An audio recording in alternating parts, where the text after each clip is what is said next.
This episode is brought to you by Shopify, one of my absolute favorite companies, and they make some of my favorite products. Shopify is the commerce platform revolutionizing millions of businesses worldwide, and I've known the team since 2008 or 2009. But prior to that, I wish I had personally had Shopify in the early 2000s when I was running my own e-commerce business. I tell that story in the 4-Hour Workweek, but the tools then were absolutely atrocious, and I could only dream of a platform like Shopify. In fact, it was you guys, my dear readers, who introduced me to Shopify when I polled all of you about best e-commerce platforms around 2009, and they've only become better and better since. Whether you're a garage entrepreneur or getting ready for your IPO, Shopify is the only tool you need to start, run, and grow your business without the struggle. Shopify puts you in control of every sales channel. Doesn't matter if you're selling satin sheets from Shopify's in-person POS system or offering organic olive oil on Shopify's all-in-one e-commerce platform. However you interact with your customers, you're covered. And once you've reached your audience, Shopify has the internet's best converting checkout to help you turn browsers into buyers. Shopify powers 10% of all e-commerce in the United States. And Shopify is truly a global force as the e-commerce solution behind Allbirds, Rothy's, Brooklinen, and millions of other entrepreneurs of every size across more than 170 countries. Plus, Shopify's award-winning help is there to support your success every step of the way if you have questions. This is Possibility powered by Shopify. So check it out. Sign up for a $1 per month trial period at Shopify. That's Shopify. Shopify.com/Tim. Go to Shopify.com/Tim to take your business to the next level today. One more time, all lowercase, Shopify.com/Tim. This episode is brought to you by 8 Sleep. Temperature is one of the main causes of poor sleep, and heat is my personal nemesis. I've suffered for decades, tossing and turning, throwing blankets off, pulling them back on, putting one leg on top, and repeating all of that ad nauseum. But now I am falling asleep in record time. Why? Because I'm using a device that was recommended to me by friends called the Pod Cover by 8 Sleep. The pod cover fits on any mattress and allows you to adjust the temperature of your sleeping environment, providing the optimal temperature that gets you the best night's sleep. With the pod cover's dual zone temperature control, you and your partner can set your sides of the bed to as cool as 55 degrees or as hot as 110 degrees. I think generally in my experience, my partners prefer the high side, and I like to sleep very, very cool. So stop fighting. This helps. Based on your biometrics, environment, and sleep stages, the pod cover makes temperature adjustments throughout the night that limit wake-ups and increase your percentage of deep sleep. In addition to its best-in-class temperature regulation, the pod cover sensors also track your health and sleep metrics without the need to use a wearable. Conquer this winter season with the best in sleep tech and sleep at your perfect temperature. Many of my listeners in colder areas, sometimes that's me, enjoy warming up their bed after a freezing day. And if you have a partner, great. You can split the zones and you can sleep at your own ideal temperatures. It's easy. So go to 8sleep.com/Tim, spelled out 8sleep.com/Tim, and save $250 on the pod cover by 8 Sleep this winter. 8 Sleep currently ships within the US, Canada, the UK, select countries in the EU, and Australia. Optimal minimal. At this altitude, I can run flat out for a half mile before my hands start shaking. Can I answer your personal question? Now would seem an appropriate time. What if I did the opposite? I'm a cybernetic organism, living tissue over metal endoskeleton. Ferriss Show. Hello, boys and girls, ladies and germs. This is Tim Ferriss. Welcome to another episode of The Tim Ferriss Show, where it is my job each and every episode to deconstruct world-class performers, to tease out the backstories, the frameworks, the philosophies, the tactics, and so on that you can apply to your own lives. And my guest today has been in the works for a long time. I'm thrilled to have him.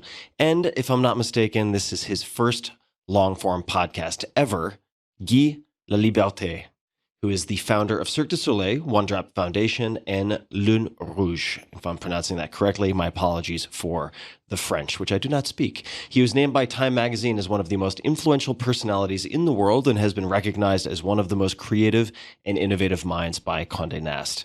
An artist, entrepreneur, and philanthropist, Guy is a 3-time winner of the Ernst Young Entrepreneur of the Year award, which included World Entrepreneur of the Year. He is a Knight of the National Order of Quebec and an inductee of the Canadian Business Hall of Fame. Guy has been granted the insignia of the Order of Canada, the highest distinction in the country, and in 2010 received his star on the Hollywood Walk of Fame. Guy now dedicates his time to his company, Lune Rouge, and his international nonprofit, One Drop Foundation, which aims to ensure sustainable access to safe water, sanitation, and hygiene for communities everywhere through innovative partnerships, creativity, and the power of art. This is a wild conversation full of a lot of unbelievable stories.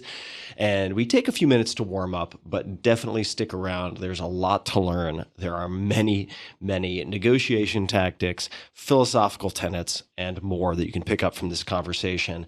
You can find him on Instagram at Guy Laliberté DJ, and you can find his new projects, which are brand new projects, and they will contain descriptions of some different projects that we allude to at the end of the conversation, and that is Froogs, FROOOGS.com, and you can get to the English with /EN. So froogs.com/EN.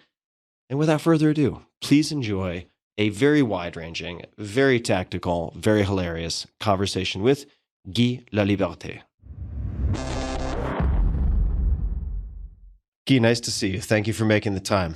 I know you are a man on the road. You are a man on the move, which I suppose would be on brand as I did research for this conversation. You seem like a very hyperkinetic man. And I thought we might start in 1977. I might be getting the date right. I might be getting the date wrong.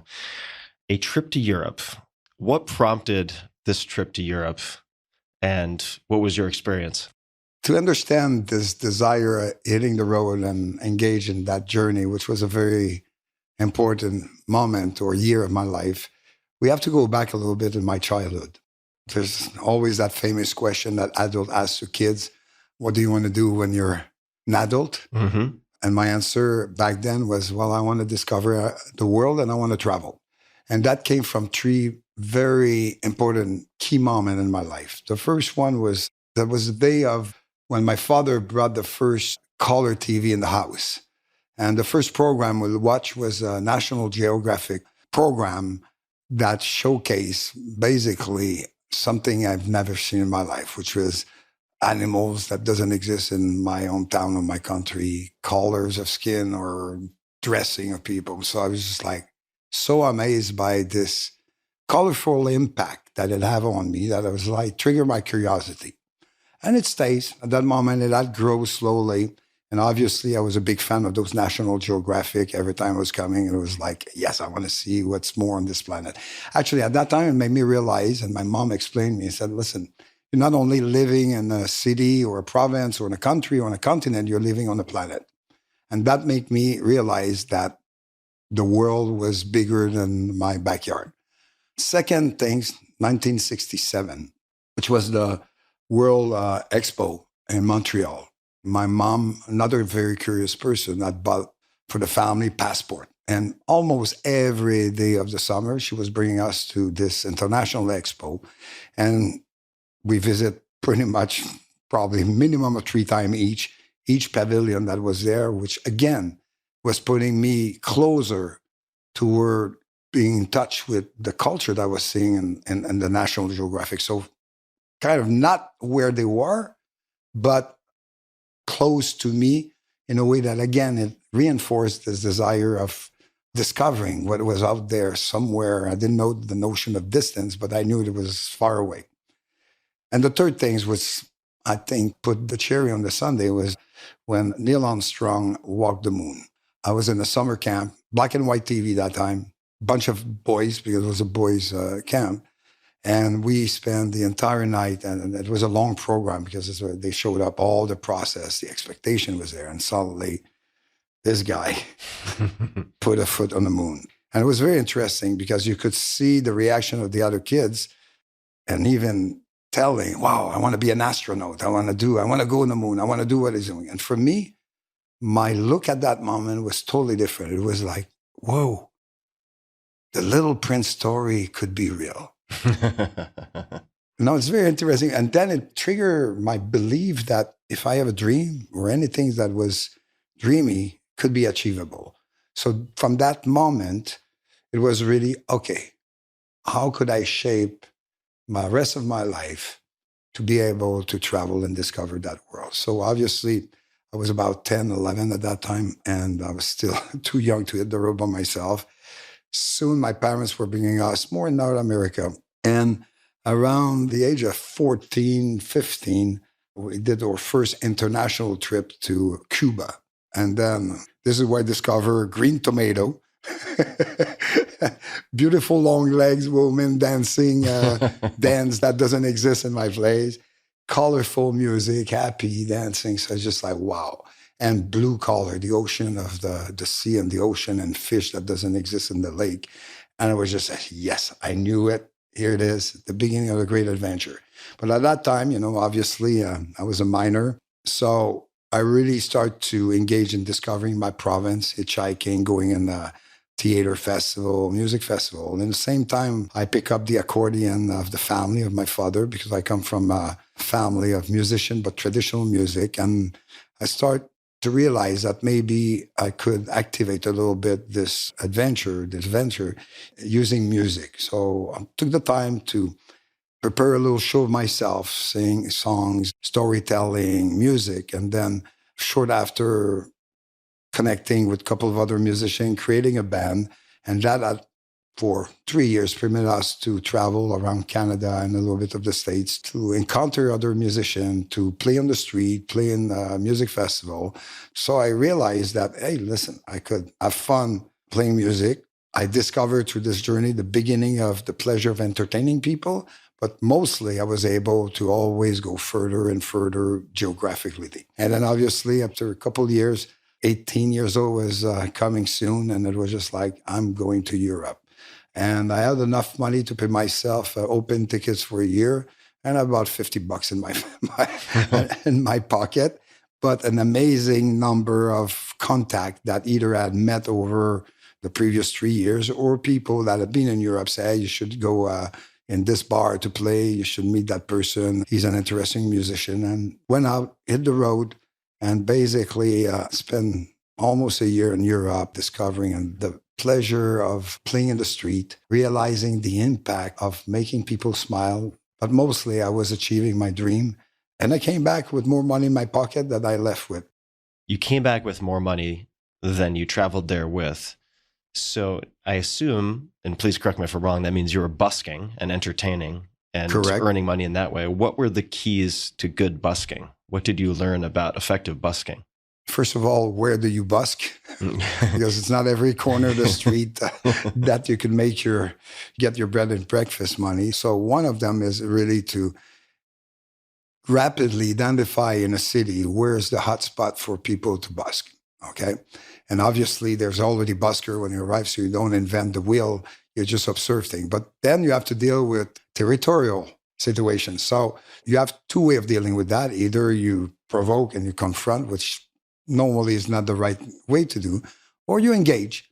You engage in the street neighborhood, which is not always busker, but it's also a lot of different people of all kind, very colorful, very misfit people, very disrupting people, but also amazing personality, because a lot of artists are there, musicians. So you engage in a community that belong to this city. But what I realized is basically there's two things the busking business in Europe. It was the permanent people, the people who live in that city that didn't move, and they were the one that was there every day. But there was the traveling people. I rapidly recognized that if you play the game well, if you're socially engaged and respectful of certain rules that exist, and you have to learn about them, then you engage in a community that is really supporting of each other. And then you make friends, and then you decide with the traveler when to do, 2 weeks with the violin player, or a week with the belly dancer, or the fire breather person. So through this experience, it's not only encountering a community that was much bigger in Europe than it was in Quebec, because, obviously Quebec, we have the climate factor, which is a little difficult to busk at minus 30 on the corner of the street in Montreal. So the timeline is pretty limited. And also the population is much smaller.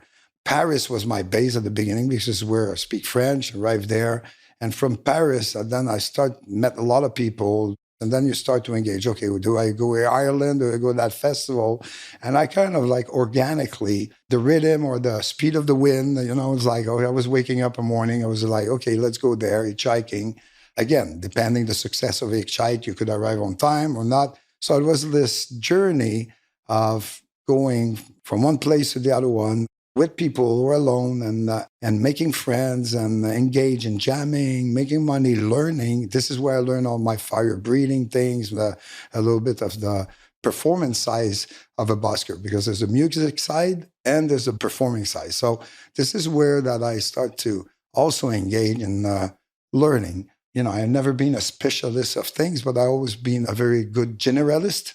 Time after time, I was practicing things. And basically my offer to the street was a little wider at the end after a year. So let's talk a little bit about your mom and dad. How did your values differ from perhaps your parents when you got back? Maybe a different way of looking at that would be asking what their hopes for you were, and then what your hopes for yourself were. First of all, my parents were amazing characters to start. They were entertaining, not knowing they were entertaining. My father probably a little bit more. My father had this way of triggering reaction to my mom, and it was create an amazing, funny, dramatic moment that was trigger their own story to be shared with us, with the children and my friends. They were entertaining us all the time. My mom come from a very specific type of family. Both of them were very poor. My mom worked her ass out to be a nurse, hit the road at the age of 18. She had her stud baker at 18, hit the road to California as an adventurer with two other nurses, workaholic, musician, piano player.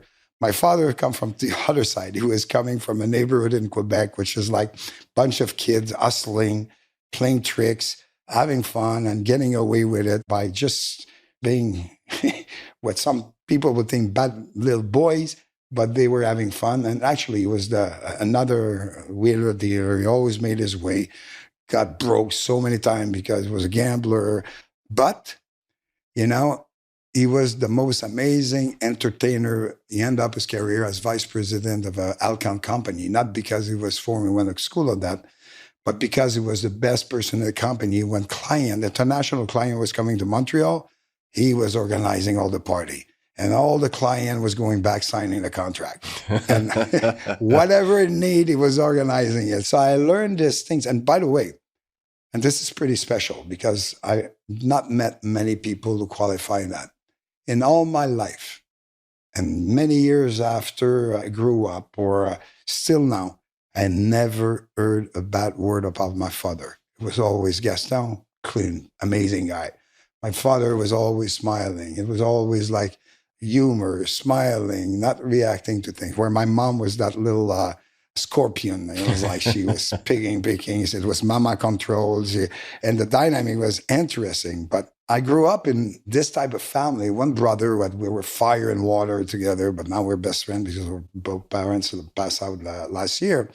And then the grand family, my father was coming from a family of 8, 7 sisters and him. And the grandmother had a twin. So together, on the father's side family, there was about over 120 people, uncle, aunt, and things. And every weekend, in one of the house, and nobody had money. Nobody was the rich one. The richest one was the uncle that had a printer company. He was printing pamphlet and stuff like that. That tell you a little bit how rich we were. But every weekend, somewhere in one of the house, there was always, from Friday night to Sunday night, 48-hour party with the kids. I remember we just sleeping on the floor, 10 kids piled on that. They were doing music, play cards, have fun, drinking, getting drunk, singing, arguing. And all my life, I've seen that family supporting each other in terms of when one of them was screwing up, there was never judgment. And, this is what I grew up on. So my roots is love. Support, is community spirit. It's like understanding that nobody's perfect. So I learned a lot out of that. I didn't understand it at the beginning, because obviously when you grow, especially at the teenager moment, then it's starting to be a little confrontation. And there's many stories I could tell, but I don't think it's relevant. More than saying in their heart, they try to educate you, the parents, in terms of what they believe is a good thing for you based on their value. So at that time of my childhood, being a doctor, being a judge or whatever was the consecration. You know, you're an engineer, you get a good salary, you have security. And I was trying all my life to my teenager moment to try to explain, well, listen, I have a call. I don't like that. And every time I do that, I learn more. I have fun doing that. I do more money than that now than I'm doing. Yeah, it built up. You know, I want to have long hair. No, you have to shorten that. You have to go to church. It was like all this type of things. So I was very confrontational. And actually, they helped me because when they were punishing me, they were putting me in my room. And this is where I learned music. This is where I was practicing my music by rage. I was transferring my rage in not being dark. That being said, I was in a dark moment from 11 to 14 for other reason. But when my parents was all of that, then I left home at 14 years old. It was enough is enough. One amazing moment in my life. One teacher, moral science, because you could have the option of Catholic, you know, or moral science. Obviously, I was rejecting the religion, but I was interested again in the moral sense. And then one day, he threw a text to all the students there. The text was about Khalil Gibran, the prophet. Yeah, I have a copy at home. The page about the children. It said, the children are not your children. I was just like, it blew my mind. That text was everything I want to say to my parents. So I think within a week or 2 weeks after, I got in conflict with my parents and left home, hit the road because they wanted me to cut their hair and there was another things. And I took the page and I wrote on the piece of paper, when you will understand that meaning of that text, we'll be able to communicate. That's pretty brutal at 14 years old when you throw a text like that on the face of your father and mother. And actually, it was a very important moment in my relation. The first, this is where the first time I stand by my thing. Before I was arguing, I was screaming, I was like bitching, but this is really what I say, enough is enough. We have to make a point in our relationship because I'm not happy. I'm at the point I'm questioning if you love me or things like, all the teenager turmoil. This is being a teenager, this is the most fragile time in your life if you're not being aggressed sexually before the age of 10 or beat up. But if you have a normal life, this is a very fragile moment.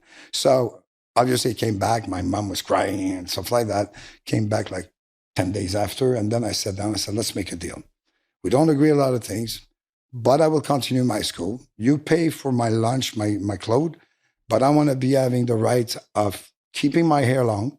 And second, work to earn my own money to pay myself what I want because I'm tired, Dad, of every time I ask you something, you ask me to do something for it.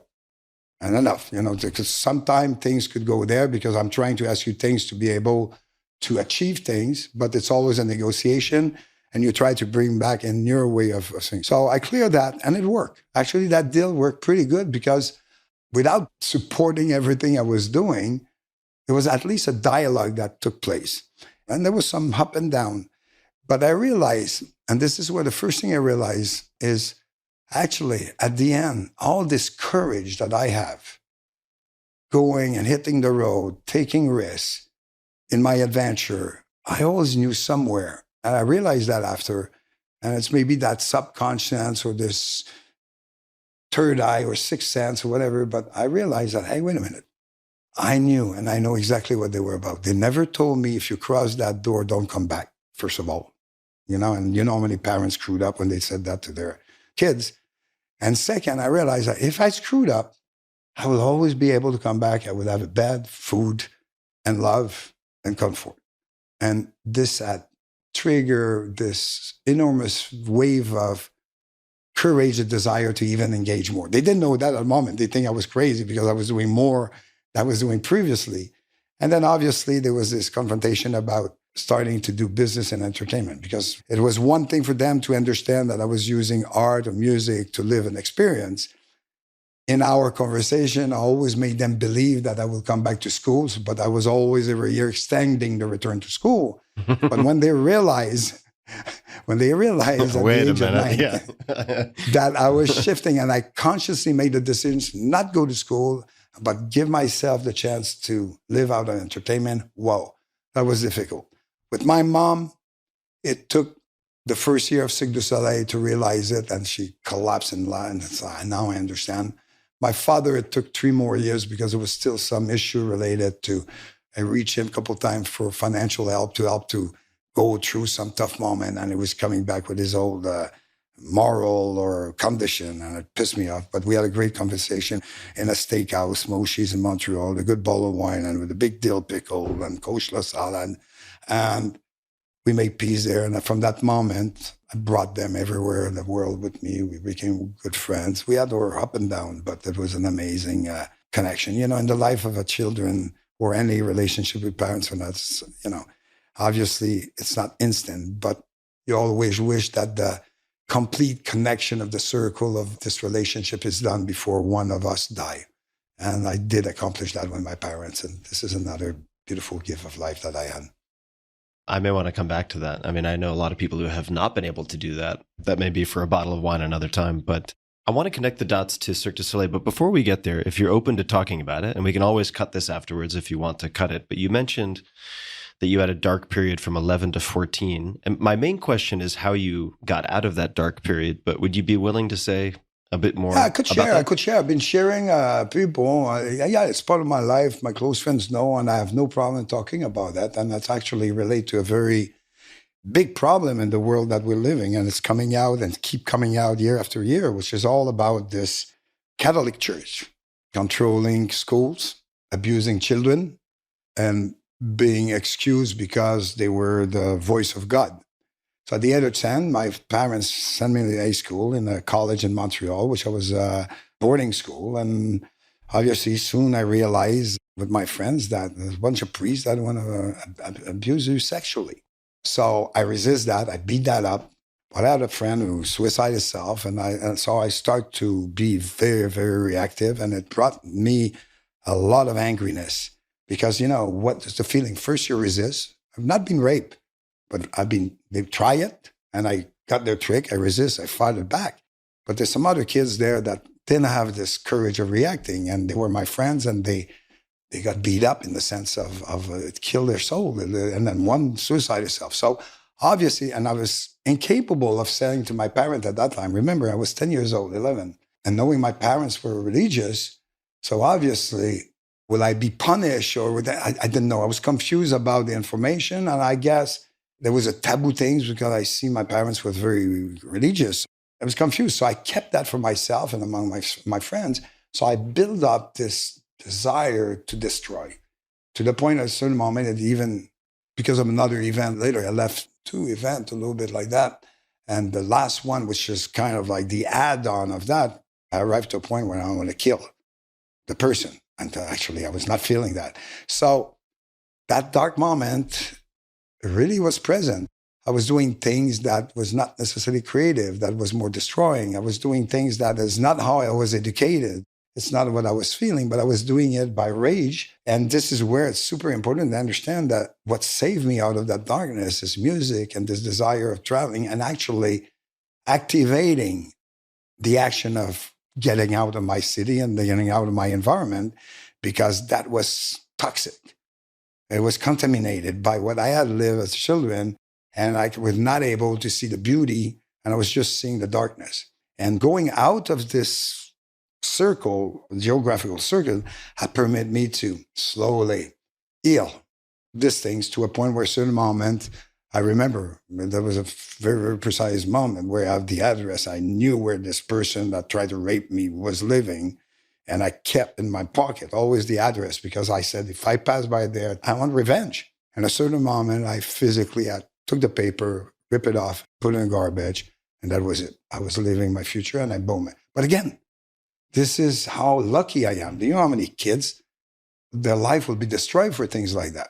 So again, what that comes from is it the love of my parents, this understanding of your dad, this feeling that the way you think is not the way you want to be, and overcome that. But you know how many friends have not survived that? How many people their life have been destroyed by living something like that? So obviously, once I overcome that, I become so engaged in those type of value and defending that I become very, very strong about not allowing those type of things in my surrounding. Combat that, fight that, not with my fist, but with my creativity. For me, making people live an emotion because they live a moment of joy. And when you're capable of putting down the walls that the people put in general around them to protect because they got hurt before. And you bring them to a point that they put down those walls and open their heart for you to plant a seed. It made me realize that part of my job was not only to be a merchant of happiness, but a soft medicine healer of the soul. I don't know how you could do that. And then it reversed totally. At the moment I start to feel this power that to understand that feed the circle of life, it feed you back. And it was like very, very powerful. And I was like trying to explain it in a colorful way, but the dynamic is what I just explained to you. So it's very interesting because sometimes people tell a story, but they don't tell the source of why you are there. And there's many other things that I learned my lesson out. But this is a typical example that you could reverse negative and build it to even be better. So what do you believe in that? Of course, those person was wrong because this is not right. But on the other side, if I didn't live that moment, maybe I would be a different person and not realize very young in my life that, wait a minute, no, I would not be, and I would not use that type of power over other people. So it's very interesting. We could talk and talk. This is my philosophical part of the brain, but those are typical way that I learn out of everything I engage in. Guy, thank you for sharing that. And I'm sorry that you and your friends experienced that. And as a spectator, as a, I guess, participant, but from the stands, someone who's gone to many Cirque du Soleil performances, it's beautiful for me to hear how you referred metaphorically to the lowering of those walls, those protective mechanisms, because we don't have to spend much time on this, but I was very badly abused when I was very young, 2 to 4. And I have very well established walls, but when I've gone to Cirque du Soleil performances, and there are a few places in life where this is true, but it's where I can forget those stories and become engaged with awe and wonder in a way that allows me to exhale and experience these things very fully in a very tangible way. So I just wanted to reflect back my personal experience. And you'll be surprised because I always said, to hit the big 7, which is having the privilege on this planet to be born on the right side of the planet, having the love of your parents, water, food, not being beat physically before the age of 10 or sexually abused. Whoa, has a question around. I will tell you, there's not many that qualify for the big 7. So this is very important to understand. I believe in the society we're living. It's a lot of creepy and twisted things that happen to human being and that human being to each other. So again, Cirque du Soleil, I'm so happy to hear your story because 2 things. My show were about, of course, the spectacular of it, the things like that. This was the big pleasure, but the fundamental satisfaction was coming from 2 things. Really having the impression that each of my show was helping to build a better world in 2 ways. First, in exposing, because all my show was all about inspired by the culture of the world, either through the music, the costume, the team, and things like that. My artist was a mosaic of all these beautiful people around the world that was performing. So for me, I believe that I was a promoter of one world. And by then, open the mind of people that there's other people than you and they could be beautiful too, and they don't have to think like you. That one. The second one is really what I just explained about this wall, because I believe strongly that the power of love overcomes the power of hate, because it's a feeling.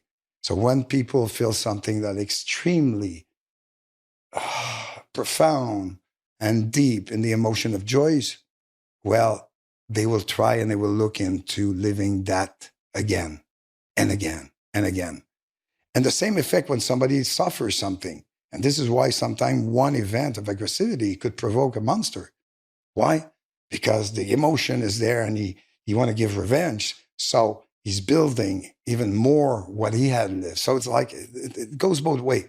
And like I said, I'm so happy to make that choice of my life, that I could have this healing tools that I believe is, my job at Cirque du Soleil, I did a lot of things, but one of the most important function I have when we create a show, my job was to assure that every my show, it could be a fraction of a second, that any spectator in the place would say, wow, they did that for me, whatever it is.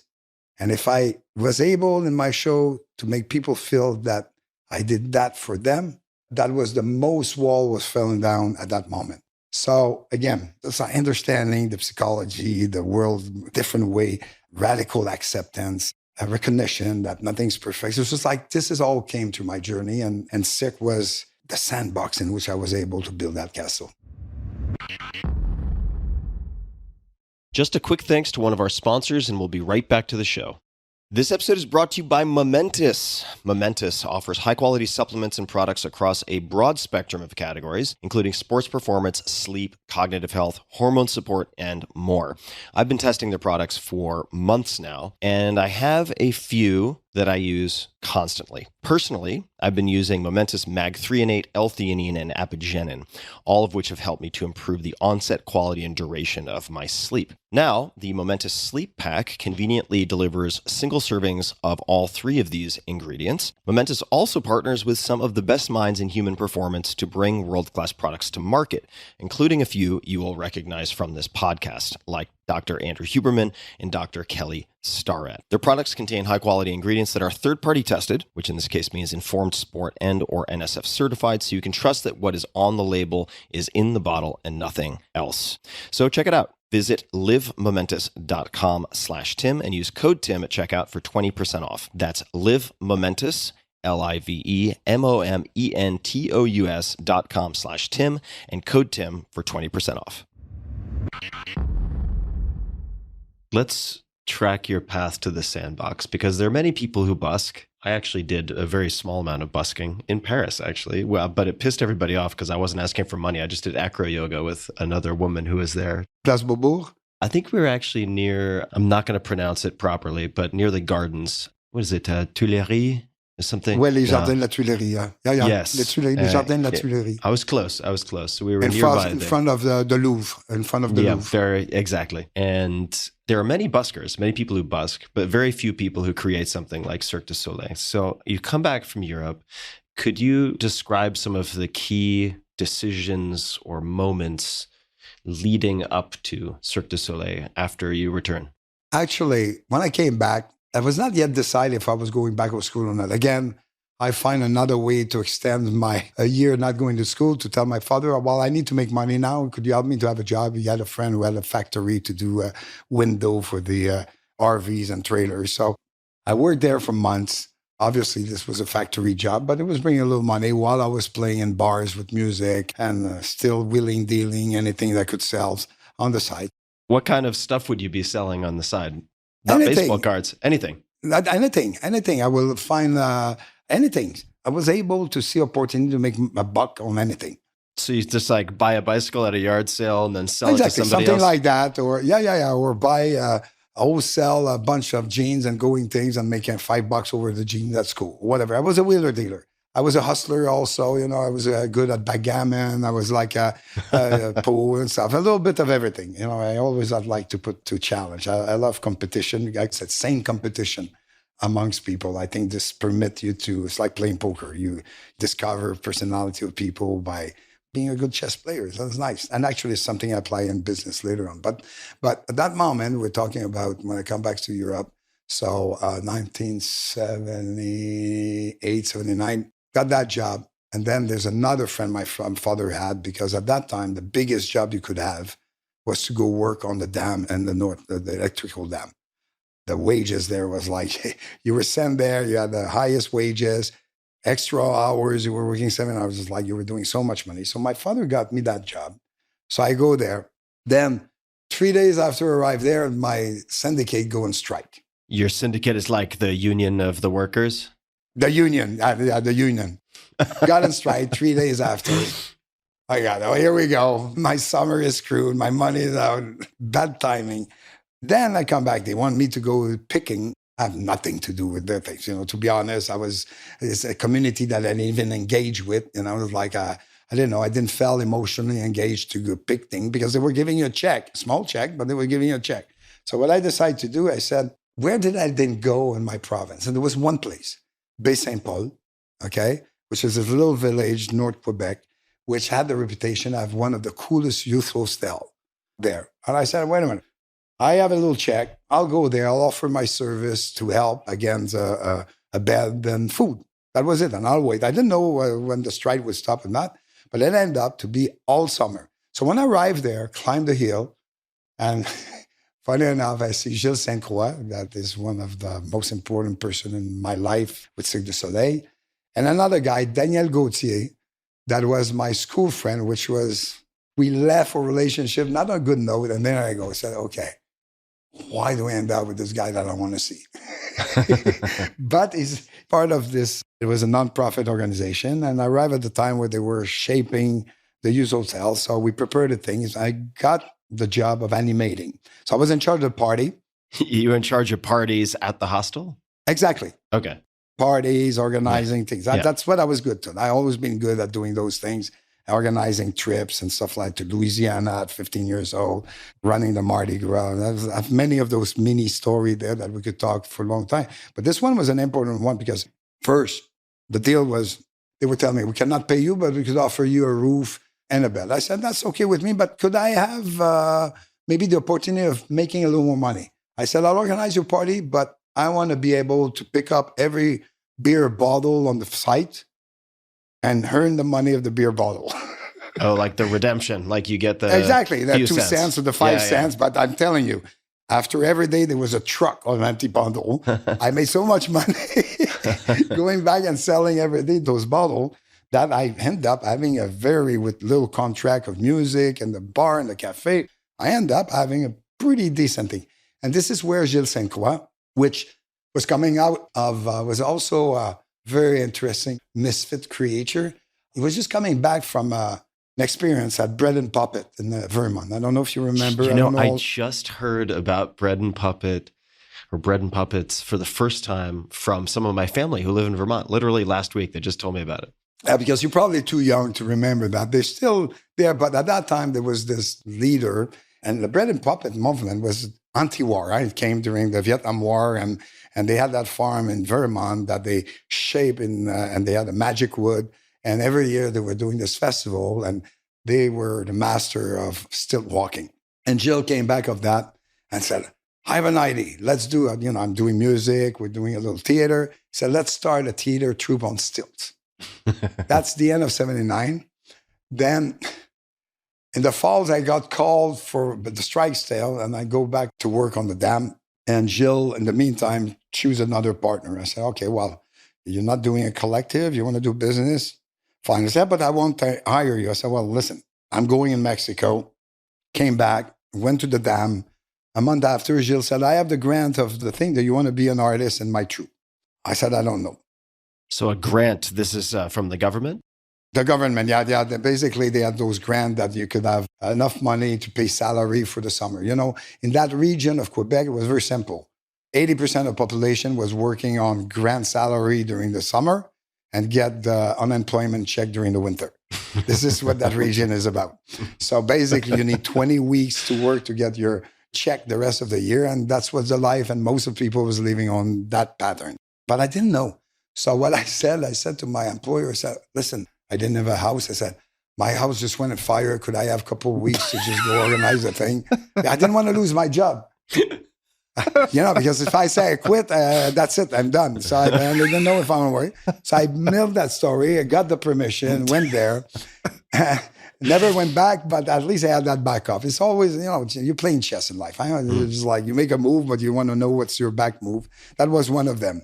So eventually, I accept to be one of the artists in this theater troupe on stilts, which was in partnership with this guy, Sylvain Néron. We end up to be so bad for the business. So at the end of the season, actually, we had an amazing experience.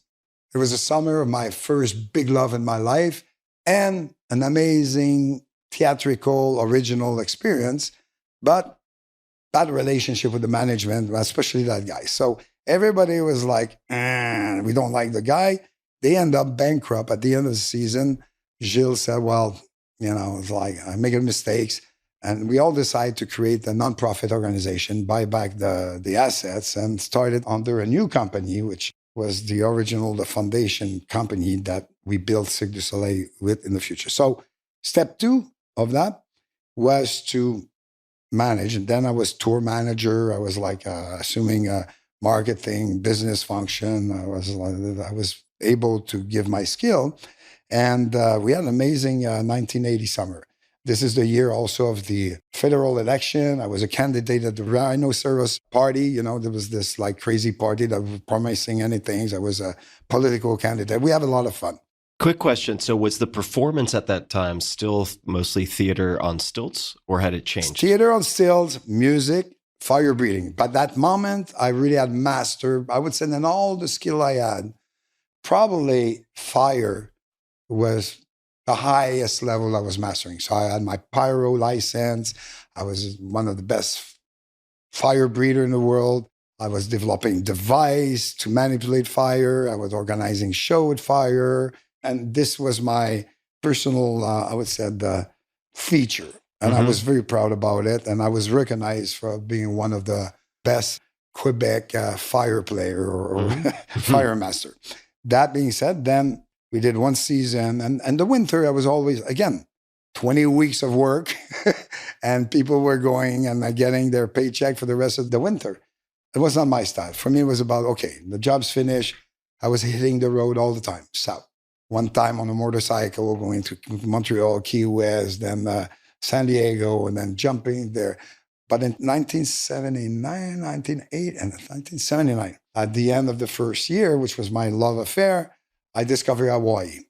Summer was the love of my life back then, first big love. And at the end of the year, it was like the broken heart of my life. At that moment, within 6 months, 7 months, it was like I went from, wow, this is love, and saying, oh, heartbreaking is very hard. It's very painful. So I had to take care somewhere. So I was a friend that was in Hawaii on the big island, like Kona, that said, I passed by and arrived there. And wow, I was discovering a part of the world that I didn't see. And I always wanted to go to Hawaii because my parents told me so many good things about it.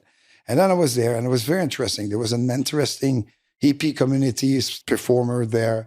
There was like the EP side. There was, nice nightlife, simple life, mellow things. But I was still in pain. And it was a very interesting moment in my life. So for the 2 first weeks, it was fun, get to know people. But I had this sadness inside me, and I was heartbroken.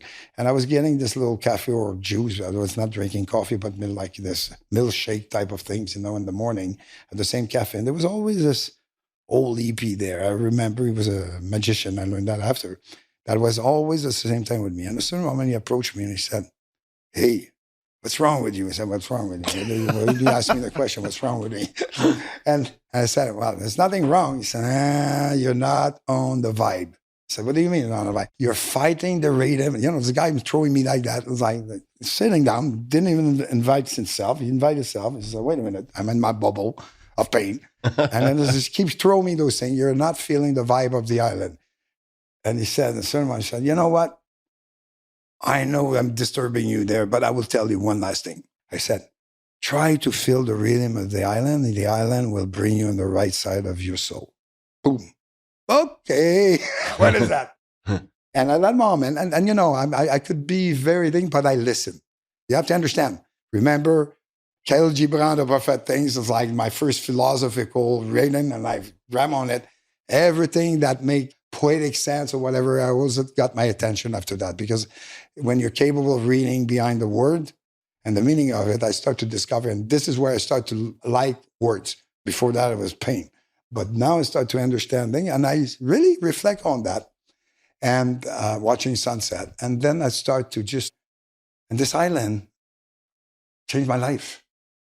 This is where I start to get inspired. I connect with the Lua troops. I was doing my fire ants. I was playing accordion in the Italian restaurant, going and hustling a backgammon in the bar after, and, meeting and realizing that actually so many things at that moment. I'll try to mention all of that. First of all, at that time, there was 101 type of religion or spiritual faction that was on there. On the island? On the island. Made me realize, wait a minute. Because at the same time, you hear about all those fights about religion and thing, and you say, wait a minute, it's like, what is it? And then you suddenly see a piece of land on earth that people live in peace with each other in respect. Wait a minute. Oh, something. Then you meet all those healer with potion, with growing herbs and stuff like that. And there's this healing spirit on the island. You see people at a rhythm that doesn't exist on the North American continent. There's a pace that is more toward the pace of the rhythm of the wave of the island or the wind instead of the subway rhythm. And then you meet a bunch of performer that we hang out on the beach every day and perform on the naked beach, on the non-naked beach. There's party there, full moon party. And then I start to, for the first time in my life, got to what I believe still today the closest to meditation on my side. I'm not a meditating guy. It's like I never stop. The hamster in the head nonstop. But when I watch sunset, this is a very peaceful thing. And this Hawaiian sunset, this is where I start to think about project. Well, remember, every winter I was coming out of that was the second year of the, not first year and then second. I went there 3 years before we did the Fête Foraine, which I'll talk. But the sun was my inspiration moment. So I start to think about project, creating this. So my creative mind explode there, okay? The reason what the name Soleil, Cirque du Soleil is for two reasons. The inspiration of the sun of the Big Island, okay, sunset, which are amazing. And at that time in the symbolic book of symbol, sun was the symbol of the energy of youth. So this is the name of my company, Cirque du Soleil. It came later. But before that, while I was there, every winter I was going there, finding my old friends and just it became my healing island that for the rest of my life, every time I have a business decision, an emotional distress, a question about my decision to be made, this is where I'd find my answers. Every time I was coming there, I was planting the seeds of my question. And then I knew that when I come out of there, the answer would be there, whatever decision I made, and they were pretty much all good. So this is where the evolution of the theater troupe on stilts, we were trying to grow. And then Gilles said, okay, we'll do a winter version on skate and on the arena. I said, not for me, Dar. I'm not spending a winter here. I'm a beach bummer. I'm not a ski bummer. And this is where I start to talk about the project of a street performing festival in Bay St. Paul. And with Gilles, what we did in 1982, we went into this village, which is very traditional painting. This place is recognized by, this is a peaceful place for artists that paint landscape and things like that. So we were already black sheep there, the youth social people in this village of wolf mentality. You have to understand, this is all the old traditional families that are direct line from the founders of Quebec, the people who got thrown in the boat by the French as bandings and built this country. And actually, it's not this wolf mentality because it's all very strong, established families. So when you're a stranger coming there. Oh, I see. They're just aggressive when you say wolf mentality. Well, yes. Yeah, and clan. They're very protective. And you arrive, a bunch of people who walk or are in a youth hostel or maybe dancing naked around a fire, taking substance. And actually, the first business that's been opened by our community there is called Le Mouton Noir. The cafe, the restaurant was called the Black Sheep. We made a statement that we will assume the perception that we have. So you could imagine. And they had that festival at that time, which is an art festival, painting, very touchy, white glove festival. It's like an institution. And we arrived wanting to close the street and do a street performing festival. So we have to go through all the political level, convinces, and then sponsorship. We're selling, in our program, $75 little business card size in our program to the merchant. But we have to convince the people to give us a chance. And it became a success. It's like financially we lost a little money, but we had the attention of the big city in terms of culture. The merchant was super happy. So the Black Sheep go pitching this crazy idea in this, let's just call it maybe conservative town, protective town. What was the key to the pitch? I don't know. It's like, I guess, again, it's our conviction. Like I said, me and Gilles is a charming human being. Always pause, never raise him. I was the jester, the jester, the jester, the Speedy Gonzalez guy. I'm always like hands up, talking like that, but with a lot of passion. But we arrived with something I believe was safe enough, colorful enough, business-wise, maybe it will have a good economic impact for us. So we got a shot. A shot. And actually, pretty well on, obviously. And again, the last day of the last show in the arena, because all those street performers were there was workshop, people were learning how to do clowning in the wood, in the mountain, whatever. We organized a very nice program. It was not a big budget, but people showed up. And mostly a lot of my international friends decided to come and visit us because we were co-booking. The big paycheck was from the main festival in Quebec City, but I got the good deal if I was getting a deal for them in Quebec. So that justified them to come, and I got them for a good price.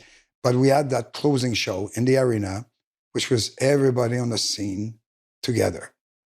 And where the last moment is the fanfare is there, and I'm blowing fire, and that moment is a thunderstorm. And we're playing that track that's called the funambule, which means the person that walk on the wire. It became more anthem tracks. And we're in the grand finale, and suddenly the storm shut down all the electricity, and we're just with the flame, the candle. Super dramatic.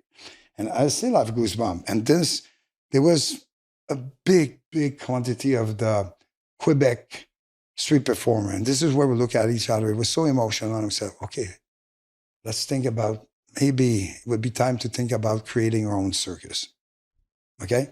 And this is what inspired me. The first flame of inspiration came at, wow, look at all us together on stage, imagine under a big top.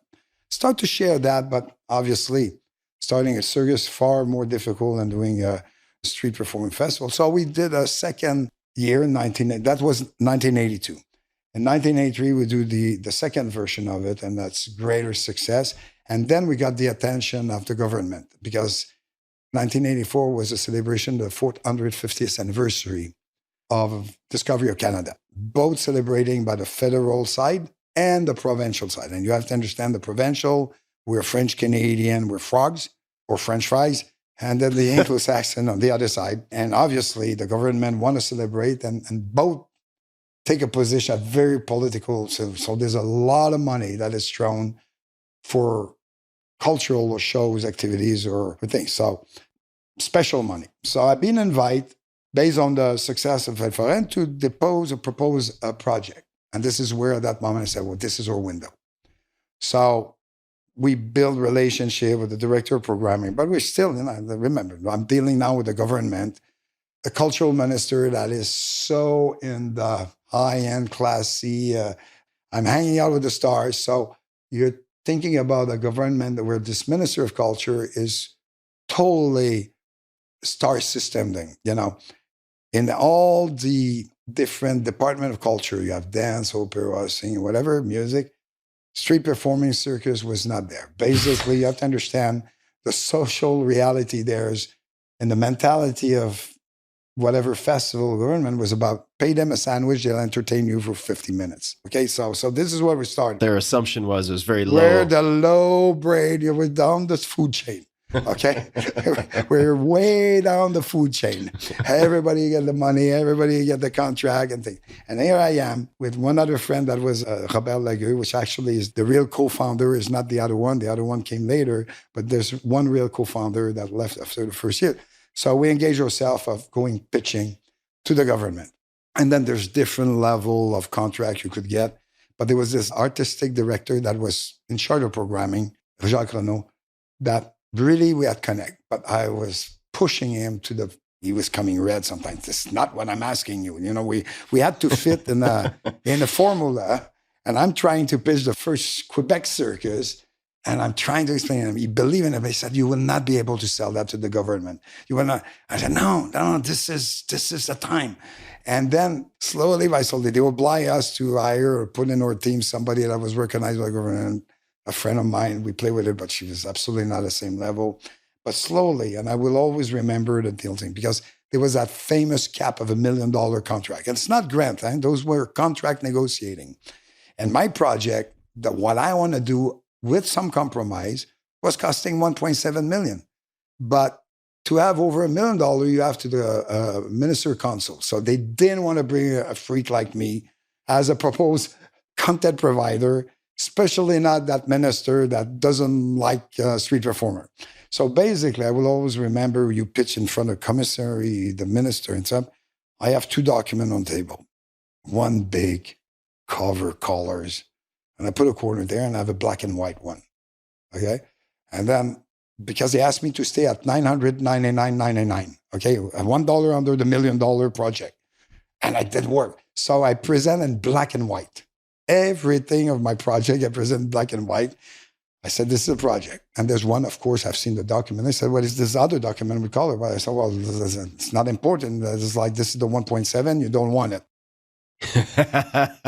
And I raised it, and I'm playing the game, full on the game. No. You're just like, this is what you get for $1 million. And eventually somebody had asked me, convinced me, and it was part of the game, actually. It's this all negotiation, colorful negotiation, I call that, strategic thinking, understanding human nature. Okay.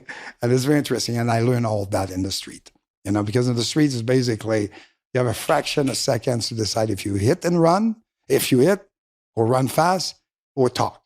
But you don't have 1 minute to converse if there's a situation there. So one of the biggest skills in business I learned was in the street because of this dangerous environment, or you make friends, or you run, or you're ready to face a more physical reality. So obviously, there was a compromise there where it was, we cannot give you $1.7 million now, but let's start with $1 million. And we promise you that over the summer, we'll be able, by exception, to get to your budget. So basically, I got my $1.7 million contract. And with all the hard start, we were the star of the summer. Everybody was failing. Huge failure. We fell too in the first month, but the beauty of it is we were the product that was going in the country. So, in the countryside. So the first month was a disaster. We lost our big top. It was raining. And it was like conflicts. The artist was fighting, and there was a strike. Whatever happened at the beginning, we were in the mud up to the throat. But 1 month after, our show was so tight. You were able to prototype it in the countryside, so you're able to be a mess. But it didn't matter because you could refine it. Yeah, because they asked us, the minister want to keep the big city and the stars of the big city. They put us on the third row, go in the cheap country. Yeah. We were the piece of bread that was thrown in the country to satisfy, to touch everybody with a celebration thing. But at the end, it became the best thing that arrived for us, because when we arrived in the big city, because we did play in the big city, we arrived so ready. We became the success of the summer, press-wise, public-wise, and government-wise. And Prime Minister was there, and he said, wait a minute, those are the type of, because you have to understand, we're right in the middle of the independent movement. And the Prime Minister at that time was trying to always say, we're not done for a little bread, coming out from the religious things behind then. And we lost everything to the English, rest of Canada in terms of the economy. So this minister was like, believe in the French-Canadian creativity, business skill, and stuff like that. So we became the symbol. Yeah. Totally. And I developed that relationship with that Prime Minister, and he fell in love with that. We were his case, or the product, and the example of what he meant. So basically, the second year, he twisted the arm of the Minister of Culture. He said, no, if you want that amount, you have to give them. So it was a very important thing. So obviously, year second was more being by yourself in the business. But this is the beginning of Cirque. This is how it came, and that's how it take place. So let me pause for 1 second. So in that meeting, you have the black and white copy, you have the color copy. So you're playing on human nature, and you're doing it really well because of, in part, your experience learning lessons on the street. Still, when you walked in, I assume that their perspective was that street performing, again, lowest on the food chain. Right. So what else was there in the presentation that made them change their mind? Over time, because that was a year in preparation for meetings, we suddenly got ally. Right. You developed some relationships. Chief financial officer, which is a big man, Monsieur Mathieu, became our defender. Then the press person was in love with Gilles. It's like there was so many. Jacques Renaud, director of creation, that was pushing. He wanted our project. So suddenly, the administration, the people at the administration level, not at the decision level, middle level decision level, start to recommend us. I said, no, you have to have that type of programming and all this. This is diversity. They became our defender. And actually, we had certain ally, but slowly we convinced them I believe what they believe was a great creative project, but also we're enthusiasts. We were a bunch of kids. You have to understand, we were coming from the streets, and this was a window. And as a wheeler dealer, this is an opportunity. I'm not giving. And they're like, unless the fish is cutting the line, I'm taking that fish out of the pound. Okay. So I was really always in this like war. I was on a mission, and I achieved it. And because what I was carrying on my shoulder is the dream of all the community in Montreal or Quebec that for years was talking about the dream of doing a circus, but never nobody organized it. And I had the credibility of that tribes because I did a street performing festival. So I was able to ally behind me the entire community, and I was giving kind of like the carte blanche to make it happen, and without having to go through this collective process of things. Because, I believe in consultation, I believe in collectivity, but at a certain moment, I believe also that everybody in the organization have specific responsibility, and mine was to make final decision. And I got the respect of that. It was not, I had to gain it in the first month because there was a lot of challenge related to that. But at the end, I got the support of the community and the press, favorable critics, and the love of the public. So once you have those three things in front of whoever, you have an army. Yeah, you have an army. And let's talk about maybe influences, philosophies. I read, and maybe this came later, so we could also pause this for later, but that your marketing inspirations were P.T. Barnum and Walt Disney. P.T. Barnum, obviously, people who know and read well, very complex character, but he basically invented modern marketing. Talk good, talk bad, but talk about it was his line. And, this is a guy that was bringing a circus in New York and will make sure that the biggest truck that carried the biggest elephant will have a breakthrough in middle of Times Square. Oh, breakdown. And he will have a breakdown. And we'll have the front page of the New York Times the day after that worth $100,000. Okay? He was a master of that. And for people that understand, even if people think that he was abusing freaks and stuff like that, he had decided, yes, to do business with all the misfit, but he gave them a roof and a community. So that, and the other one is Walt Disney. Walt Disney. Oh my God. It's like this, I don't know, we're not on the visual here, but over a napkin, he designed the entire vision of Walt Disney with things about this a famous napkin drawing that he did. Yeah, the like the parks, the merchandising. Exactly. So this guy was so creative and so business. It was a perfect balance of the two sides of the brain of a person. So obviously, this was my other influence. At the time that you get the $1 million with additional, like maybe it adds up over time to whatever it was, 1.5 million from the government, then you do another year. At that point, what was your aspiration? Well, the other year was almost killing. The other year we were technically in bankruptcy. Okay. And what you don't know in between, say once you have those contracts, well, then you have to go and find a bank. It's one thing to convince the government, but I'm telling you, it's much more difficult to convince bank. To help you with your financing. Yeah, because the government was signing your letter, contract, but the payment process of government is a little longer than just signing a check every month. So we have to go and finance and find the bridge, which was banker.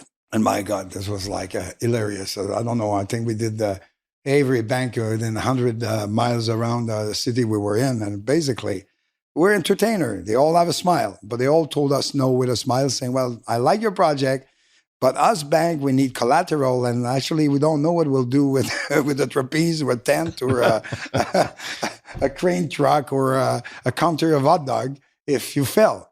And you're there, listen, this is a contract. Yeah, but we end up, and it's very, very funny.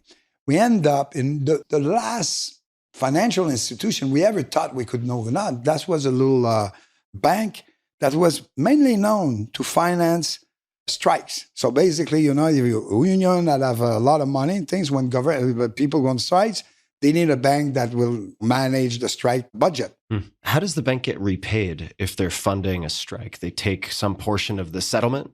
No. Basically, the union have a lot of money, but they use those banks. This is where they put their money in. So this is the number one bank in Quebec where the union put their Deposits their money. Deposits. So most of their members are union workers. Right. There's not a business person in business with them. They're all union. This is a union bank. I get it. Yeah.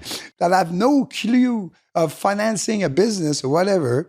And this is where and this is the one bank that gave us our first bank account with a first credit line or advance the money that the government, they try, because that's what they get. They're used to that. They use that union would say, okay, give money to those people. We found it. We guarantee the money.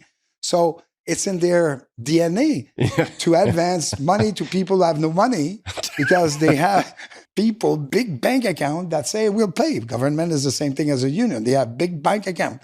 Anyway, so in this moment, we established the first Israel was not risky because it was all pretty much guaranteed. And we end up with 50,000 profit out of the 1.7 million, couple of equipment, but a lot of experience.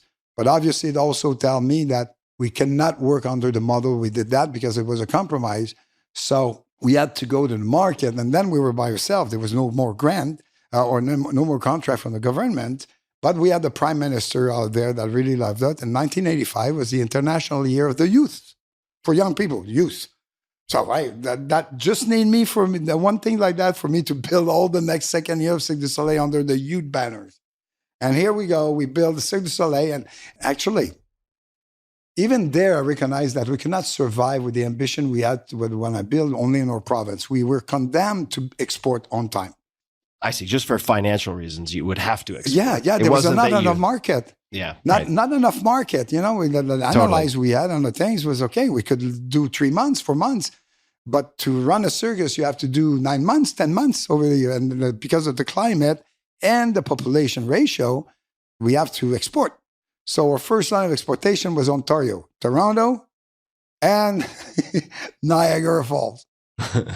2 million visitors, whatever, by month or things like that. That's what the government told us you should there. There's like the biggest tourist destination, Niagara Falls. So the way we had no money from marketing. You have to understand that we were tied. We had the little subsidies, we had things, but money was always coming at the end. And at the end, what make the success of entertainment is your marketing campaign. But we were always short on money for promotion. So we were betting always on the first night or creating a P.D. Barnum event in the downtown city or whatever to get a little press. And that year, it was going well. You know, Toronto was going well, but we were so fragile in terms of our general budget that one city, you know, we could afford a little hiccup, but a drastic failure would create a drastic financial situation. So we arrived, that's almost the last city of the tour. We're in Niagara Falls. We're all prepped, you know, for the opening night. There's fully people there, all the politicians, the local people. And then normally, the history tells us that the day after, the sales tickets increase and we get our end result. Second day, 10 tickets. Oh, shit. Uh-oh. Second show, 65 people in the room when I have 75 workers. Okay. Second day, 20 tickets. So it went on. I was like, what happened? What's wrong? What happened? And then I have a revolt of the artists. We're not going to play in front of 15 people. This is where the rule of we will never perform. We made a deal with the artists that we will never perform if the number of public is under the number of artists. That was a moment we made a deal like that. But it was catastrophic. So then it's like, what's going on? And we did all kind of things, by page of things. We tried to react, but nothing was working. And this is where a certain moment is like, what's wrong? Why are we that bad or it doesn't work? To then realize that, yes, there's 2 million people passing in Niagara Falls, but the average of stay of people is 45 minutes. And the other one who stay long, they're honeymooner and they are in their room having their honeymooner moment. So we understand that the notion of market study, really.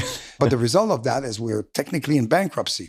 And we saw that. So this specific bank, and this is a true story, you know, obviously we were about $750,000 in deficit at that time. But to arrive there, we had to survive the end of the tour, pay the salary. And if we don't do that, that's it. So we have a list of suppliers under $5,000 and over $5,000. We have a payroll to deliver every 2 weeks. And we have our minimum OPEX costs and we cannot bill back, you know, so you have to pay cash. And then we have no more cash. We're coming back in Montreal. We know we'll get a little more money and we could reduce that and not overcome everything. But we have to survive that, because if we cannot bring a little more money to balance a little bit, we're done. And then who's else? We have no money, we not sell ticket. So the banker, this Union Bank that we have like, I don't know, 100,000 that year or $200,000 credit line, start to allow, without approval of his committee. First, it was every check we're doing, we went over maybe another 100,000. Then he said, wait a minute, you're over your line. Yeah. And instead of telling, you can't do anymore, he said, please, could you don't do check over $10,000? I said, like, wait a minute, this is the banker telling you. So we do check under 10,000. Then the second call is, please, could you not do check over 5,000? It went down to $500. So he was in. And the last thing we got out of him, it was, I think, a $25,000 or $30,000 payroll, the last payroll of the season. We went to there and said, listen, I know we're way over. It's like, and the guy said, he looked at me and said, I'll lose my head. I have no authorization. I did things that I was not authorized to do as a director of the bank. He said, if this goes wrong, I'm dead. But I said, but please, you're definitely dead if you don't help me to pay the payroll. And the guy released another $25,000, $30,000 to pay the payroll. And then we're end of season. And my partner at that time, Danielle, we look at each other. If one, and we have maybe $20,000 cash that we put aside, and we said to each other, if one supplier come and post an action of claim, like a lawsuit or claim. Just claim, just going to court, then it will trigger all the things. Then very soon, what we did is I took all the supplier over 10. I said to the bank, first of all, I said to the bank, could I have 5-6 months? We're doing another tour. We have a contract with the Expo in 86 in Vancouver. We have good traction. It's like we're popular, but we're totally, technically we're broke. So I went on with my director of administration and me, we went to every supplier and made a deal. Didn't pay none of them except 3, and then we used the cash. We made a deal, postponed check, 8 months in 12 checks. All of them. They all accept. Why did they accept? They loved us. Okay. They trust us. I think they believe in us. We were upfront, but we had a deal. But, we had a braid of 6 months minimum, 8 months of each of them was postponed in check with the promise that if the cash was coming first, we will pay them faster. My God, this is angel flying, and not only one, this is like 50 angel assigned. And actually, there was about 250 supplier, whatever, for 500 to 10,000. The biggest one, I think, was 100,000. And the bank. And the bank, and the guy, you have to go back. So the bank, I have to ask, so this guy is clearly just breaking all the rules, it seems like, to give you guys this money. I want to know a little bit more about that. I mean, was he just pissed off at his boss and he was going to quit in 6 months anyway? No. I know, I'm being a bit of a joker, but why would he? I mean, he's risking his job, I would think, doing this. Totally. But I guess you have to be there at the origin. We came like, we were a storm of color of happiness. And what we're doing, what people never saw in the circus thing. So we were inspired, and we were working hard, and we were working on a business plan, and everybody understand if we break that things, it could be a huge success. But we were just young entrepreneur that was living everything a young generation have to face when you do business. And suddenly, every wall of those people that normally would put a wall in front of kids at the side, and I didn't interview everybody of it, but I would say for the banker point, because he became a great, great friend, it was just like, I just believed. Yeah. And I was ready to go battle with my bank committee, and say we should. And actually, his philosophy was banks should sometimes take business risk, and not only protect themselves. His principle, we do so much money that a portion of our things should be, when we feel it, to take greater risk over and above what the rules of the bank rules is. And that's what he was defending. Actually, he was using my case. And actually, this bank that we stayed until I sold Cirque du Soleil, we were super faithful to him. And for him, it became the bank that every young cultural enterprise or young things were to go, because they made a model out of that. And they had been able to service there. And it was just like, again, this was a type of thing. And then 86, we went to Vancouver. In 1 year, we pay everybody, the bank and stuff like that. It was all done. And then 87, we hit LA. It was a live or die in LA. Opening night, again, it worked. Almost died that night. Wait, did you say you almost died that night? Well, listen, that day, okay? You have to Okay, yeah, understand, we're going to Los Angeles Festival, Art Festival, super, again, institutional things. Director of programming he came late. He said, well, we're interested, but we have no money to book you. I said, well, like, she said, I'm going from Quebec to Canada. I have to put everything on things. And one of my partner was saying, well, let's go to Vermont. I said, what the hell? Vermont would tell you if we will be successful or not. We have to hit the big city, New York or Los Angeles. And we had an opportunity there. So I made a deal with the Los Angeles Festival. I said, okay, I'll go. I'll take my own risk. But please, could I have the opening night, okay, of the festival? And please, could you just at least make sure that in your promotion, your generic promotion, you put us? And I said, third, could you make sure we have good press, the big name of Hollywood on the opening day? But here we are. We're in Little Tokyo, you know, where they put out in Little Tokyo. Yeah, it's everybody else is in the forum of that, all the big institution. They threw us in the middle of the worst neighborhood there is, Little Tokyo, okay, downtown LA, in a site that is the middle of site, which basically is the middle. On one side, you have one street gang, and the other one, you have the other street gang. It's one of the biggest crime place things. It's like murder all over day. It's just like, wait a minute.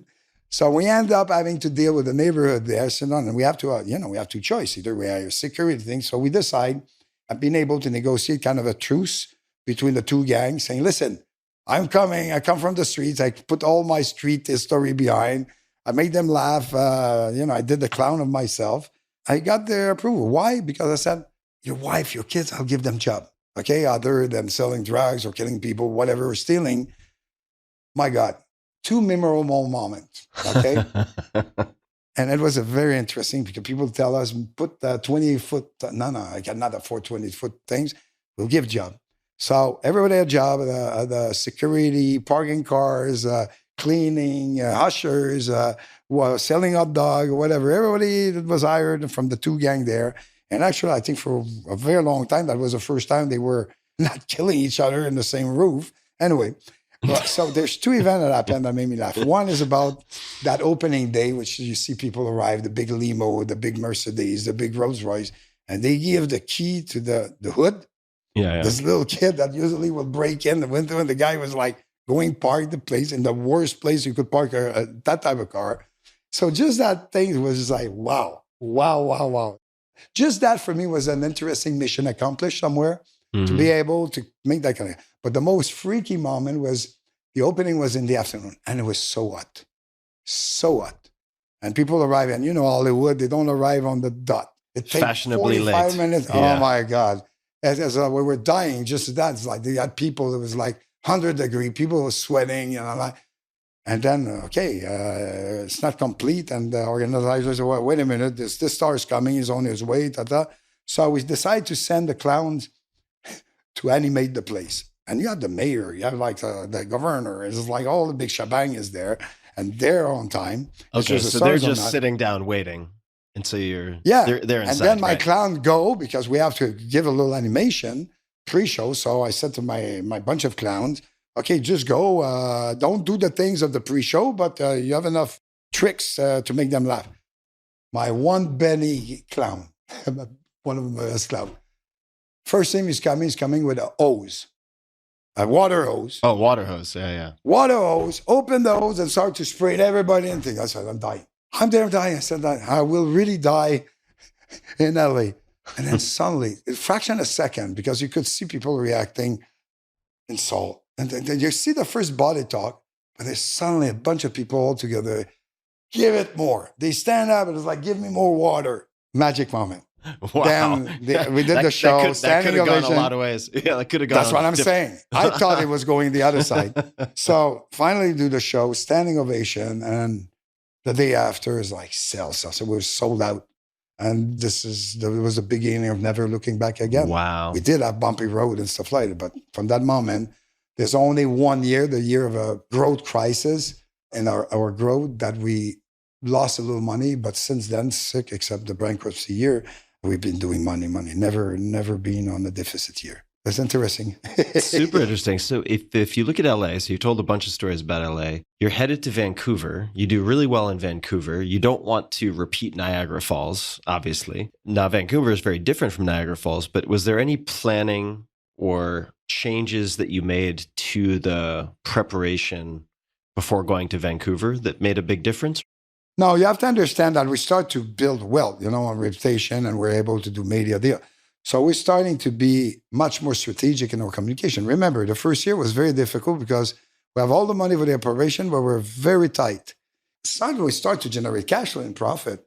So again, it's support a good campaign. So we're able to buy a full page in the New York Times and hit and create, I would say, attention. We were very famous to every opening night at that time. It was an amazing party that everybody wanted to be there. And then after that, sales was going. And the model was click, click, click, click. And then we expand 2 shows. And then the breakthrough of Vegas with Steve Wynn. It was just like life or the universe. And it was presenting us opportunity. And our eyes was enough open to see them and seize them. Because it goes both ways. And I believe this is something that's very important for people to understand how we were thinking. Is that somewhere in this space or this dimension, there's something for us and we have to find it. But not only we had to find it, but it was coming to us. And this is all the notion of the blue ocean concept versus the red ocean environment.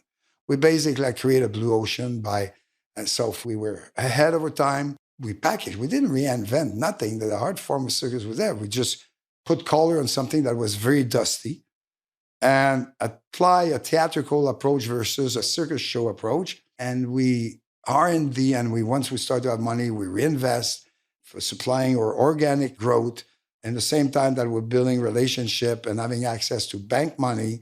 So we became great business people. And that always related to when, at the beginning of Cirque, when I tried to convince bank, put a place on the board where nobody wanted to be a board. I said, well, now I'm condemned to play business. And I still had played business and had fun playing business because it was always about the game.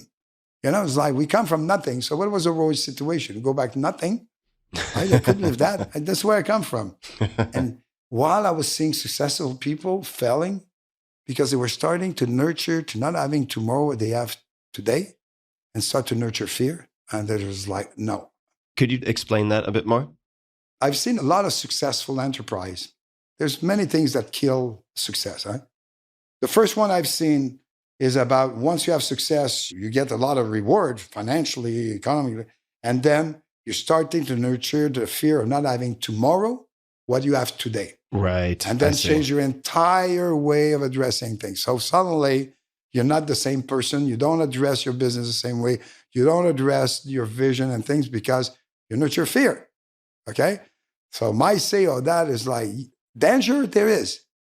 But please, evaluate danger, don't nurture fear. Because at the moment you nurture fear, there's a good chance that you call your fear and the result of the fear.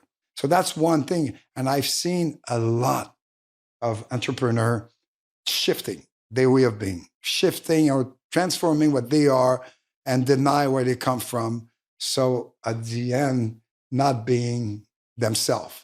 And having a business of success, changing their soul, their way of doing things, and become other people, which, again, could affect the result company. And the other one is more recognizing or realizing that at a certain moment, you're not the person to bring your business or your baby to another level. To be able to step out when you realize that you maximize, for different reasons, your contribution to the success of your enterprise. So let's talk about the first part of that just a little bit longer, because I lived in Silicon Valley for 17 years and I have a lot of friends from that period of my life. Many of them have shifted, I would say, into trying to defend what they have or have experienced more fear because they don't know who to trust, et cetera. I mean, there are many stories about it. Trust is a big factor also. So what else would you say to those people? They're people you care about. You see them maybe changing or feeding the fear. What else would you say to them? You mentioned something about trust. There's a thin line between wasting time of doubting versus trying to see the best side of a person and work toward making emerge of a person this best side. And this is a conversation I still have, whatever, with my kids, with my ex, and the actual business, is this notion of to which level you trust without compromising the fundamental. And this is very difficult to conclude because I've lived the two spectrum of that in life. I got some of the best reward by trusting people and focusing on their beautiful soul versus their dark side. And that has been very rewarding. That had provoked the observation that people have sometime when you have give them trust, they will fall in the trap of falling in the greed, ego, and power side of life versus the love, respect, and trust side of life, which is what we had built our things with. And that brought me a lot of deception to people I really trust, that I believe that we had enough experience together and they fell on that part. And again, it happened in my own little ethos, but look what's going on in the world. You know, we're driven by this tension between the two sides of it. And obviously, the people who are driven by greed, ego, and power, every morning they wake up and they're thinking about how they could be better. Us, you know, on the side of the love, peace, and love and stuff like that, we get it on the face. We look at the sun, we meditate, and we're a little more slow to react on that. So I guess we have to be a little more organized. If I'm understanding you correctly, I mean, it sounds like you're suggesting maybe defaulting to trusting people and expecting sometimes you're going to get punched in the face, but that's just the tax you pay for being optimistic? Or are there other ways that you protect the fundamentals? No, I would say at the end, there's more success than failure. But the failure are more touching than the win of trust because it's usually attached to deception. So I'm talking more about the deception. You know, you're in business, you win, you lose, you make good decisions, you do bad decisions. That's part of it. Nobody's perfect. And nobody's perfect in the choice of who you work with, who you trust or not. It's part of doing business. It's more deep than that, what I'm saying. It's just like, so this is why I guess as much honest conversation at the beginning to establish not the contract. This is why in my contract, I always not put just the legals part. I always start the first page by the assumption, the spirit of how a deal is done, because my wish that if there's conflict, before going on the legal battle, you look at what the spirit of the deal was. And if you have sensitive people, intelligent people, they will relate to this foundation versus the word of the legal things. And that's actually a page in the document that has the contract. It's a page in the contract. Mm-hmm. It's a page in the contract. Where the first page is not about legal stuff. It's about the philosophy, the spirit of why we're doing the dream. What had brought us to that deal? What is the spirit of the deal? Okay, I made the mistakes to forget that sometime. And this was the most chaotic things because I'm telling you, it's like, if you're not attached to the spirit and it's just legal, we're living in a country, you know, not America, especially in the States, hitting me will make me happy, making mistakes and not clear. It's much more difficult for a person to deny the spirit if it's been written down. He will deny it and say, it's not what I say. Mm-hmm. Because when you try to bring the spirit in an oral conversation, they will always find a way to justify that it's not what they say. Yeah, that's smart. Right, the thing, it's very difficult for them. Then it's betrayal. Yeah. You understand? Then you know it's a betrayal. It's not a misunderstanding.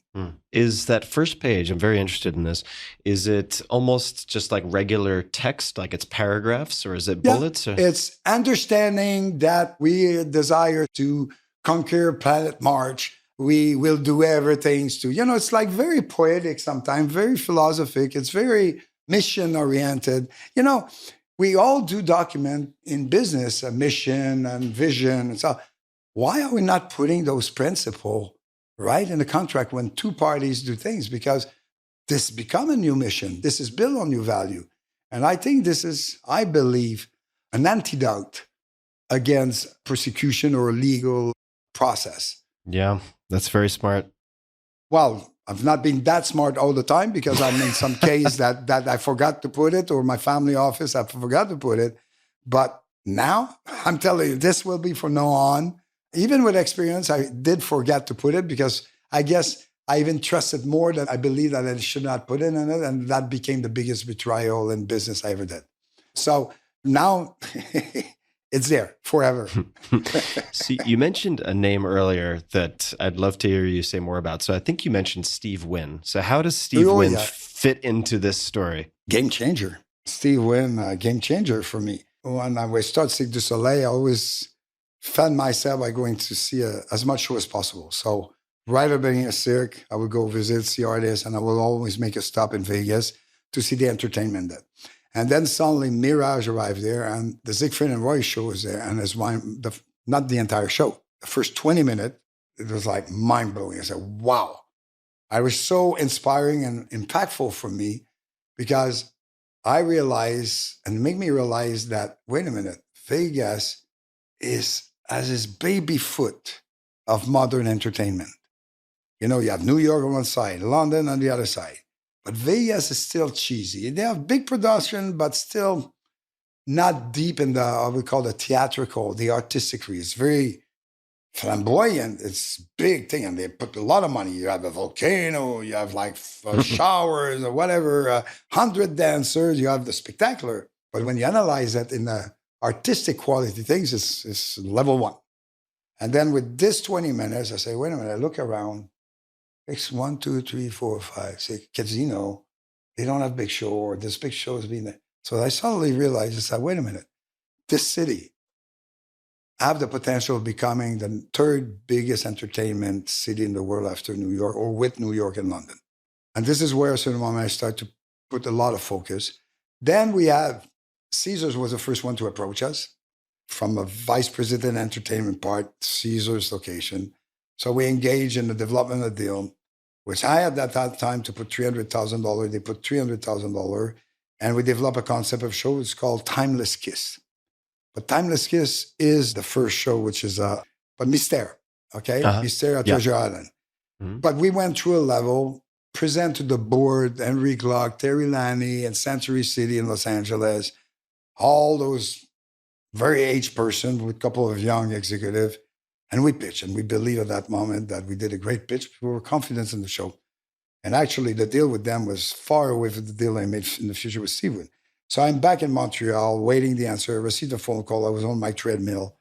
And this vice president said, well, sorry, I have a bad news. I said, what? I said, well, the board think that your show is too esoteric for Las Vegas. Esoteric was the word. To explain me why they're not go ahead with the deal.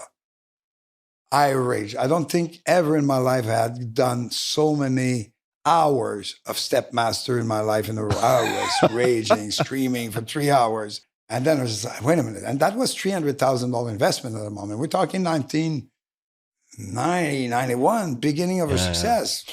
And that was into the concept development. Yeah, well, yes. We were trying to make a deal with one of the casinos to put our product there.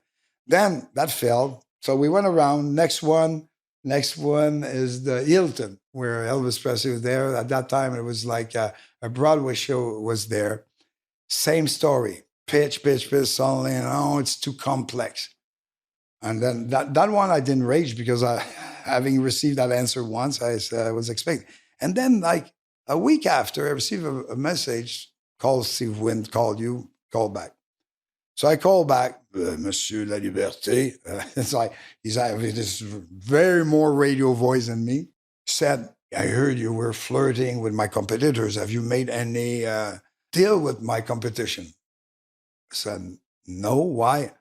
I said, why did you come see me? I said, well, you have the best show in town. I didn't even think you'd be interested in my product. You have the best show in town.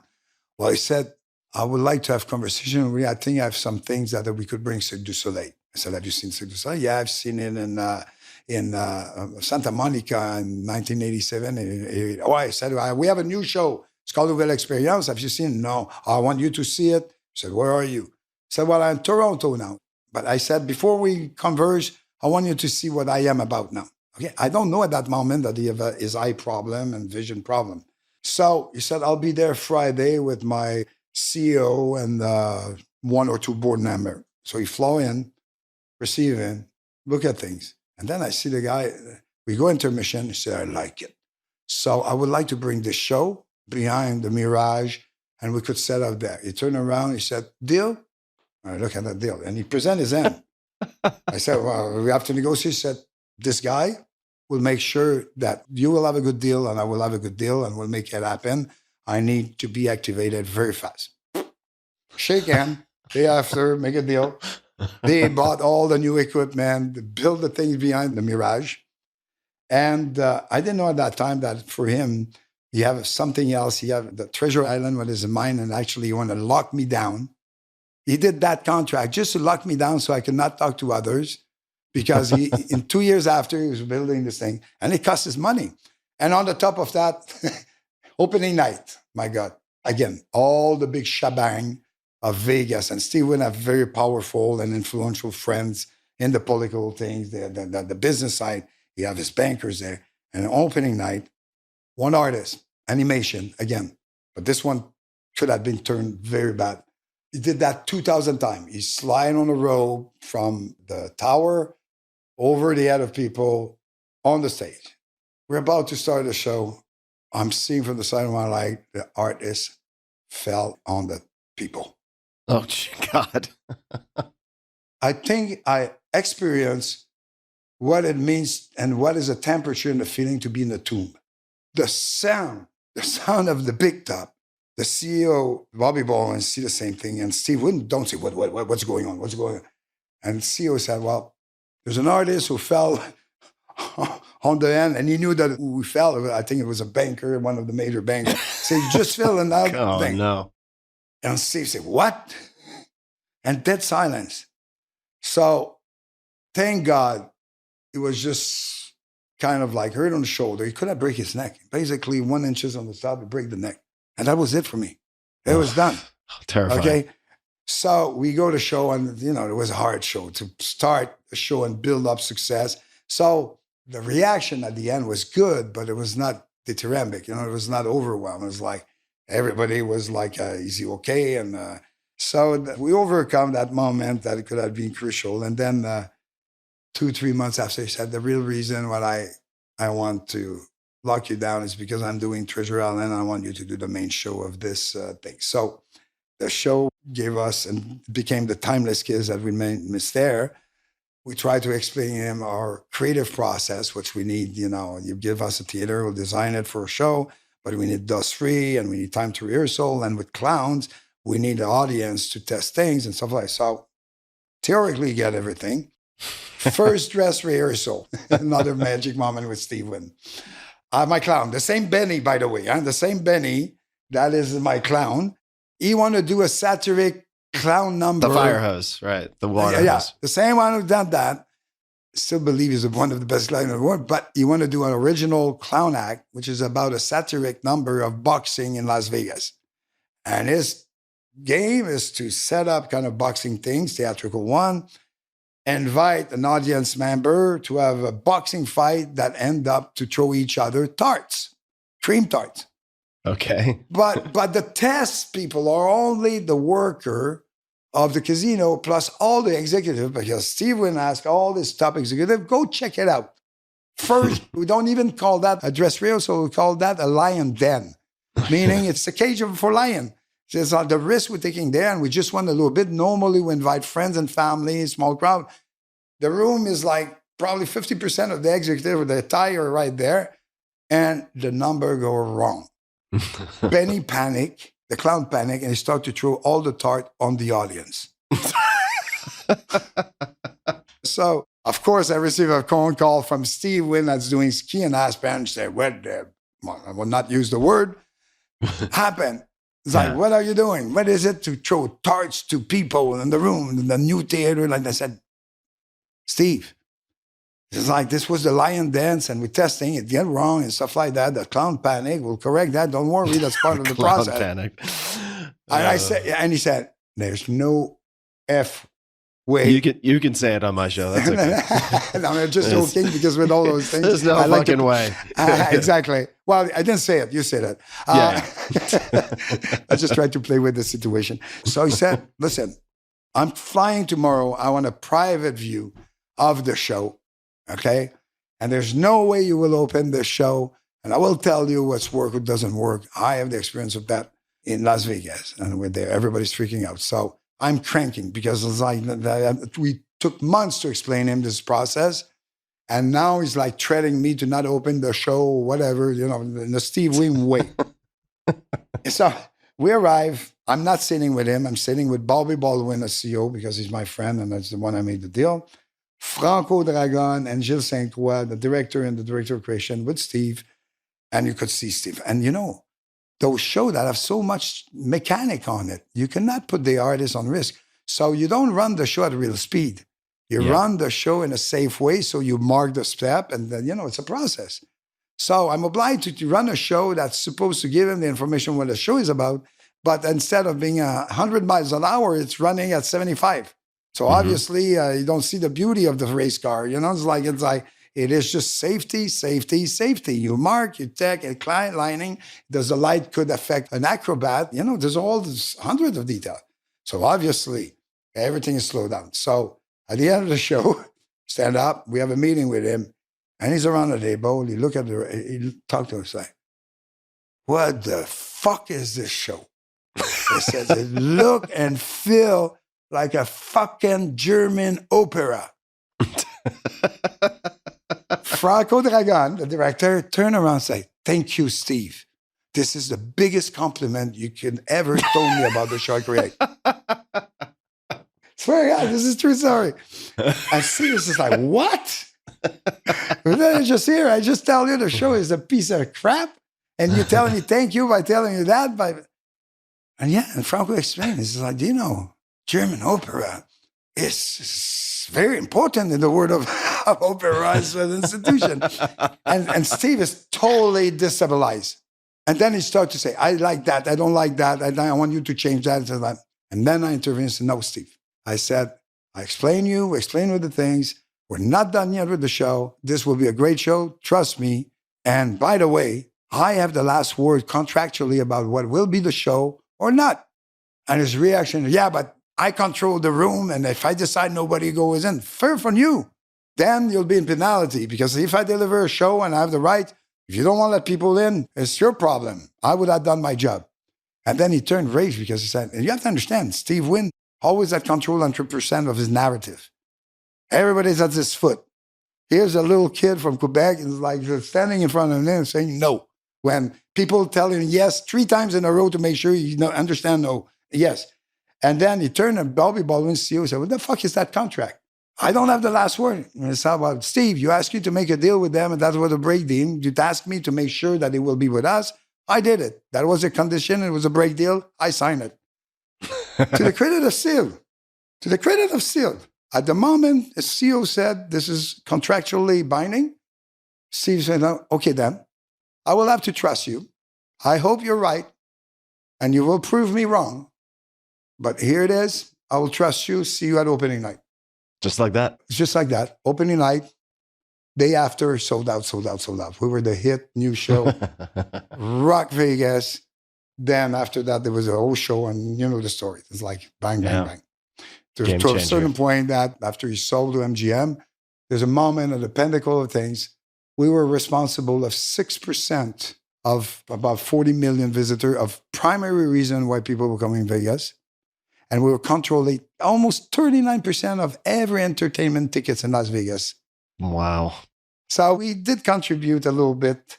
Now Vegas is a total red ocean, but we arrived, create a blue ocean, and just like squeeze it with beautiful show. And they were giving us all the money we want to create the most amazing show. And O is an example of it. This is like masterpiece. It's like, that's the perfect match with somebody who believe in you, have a lot of money, and a team that arrive at creative maturity to do his masterpiece. So I'll just mention for people, Blue Ocean, the Blue Ocean Strategy, also a great book worth reading that gets more into this concept. But which was a test case. Cirque story is part of a case study on it. And it's very interesting. And people who will read it, it'll really make you understand how addressing a red ocean by creating a blue ocean could totally be a game changer for an enterprise and the way of thinking about your envisioning strategy. Yeah, total game changer. And I would love to ask you more about Steve Wynn. We might come back to it, but I know we're coming up on 2 hours, so I want to be respectful of your time. But let me ask you this question, which is, I would love to get your perspective on maybe what people miss about Cirque du Soleil and why it became successful. Because I imagine there are many people listening to this who will wonder, and I've wondered this too, why didn't someone else do this? Well, we were a pioneer, but after the success, like any good success, you have impact. Creative mind or production company. Some will have the easy reaction, a lazy reaction of trying to copy you. Very bad for them, very bad for the business, very bad for my brand. Why? Because they will play inspired by, they will call that a sick la lune, sick of that, to try to grab the flavor and attract them by trying to sell that they're at the same level, right? Disaster. And this, for me, is lazy people who do that and non-creative people. There's some of that and you have to deal with that. Some tribe are usually, they don't last long, but it does affect your credibility for a period of time. But people are not stupid. They will understand what is the real recipe versus the fake one, right? We're the original. Then there's the other one that you inspire, okay? Young artists. And I was responsible for a lot of new emergent entertainment company that inspired themselves about what we did and became the second generation. You know, it's like in art. You have the first generation, you have the second generation, and you have the other one that we call the derivative of the bad one, you know, that sometimes make money out of things, but they just copy and they have no contribution to the evolution of the art. But today we have Cirque du Soleil had nurture dozens of second generation of artists and things. And it's not necessarily always about circus.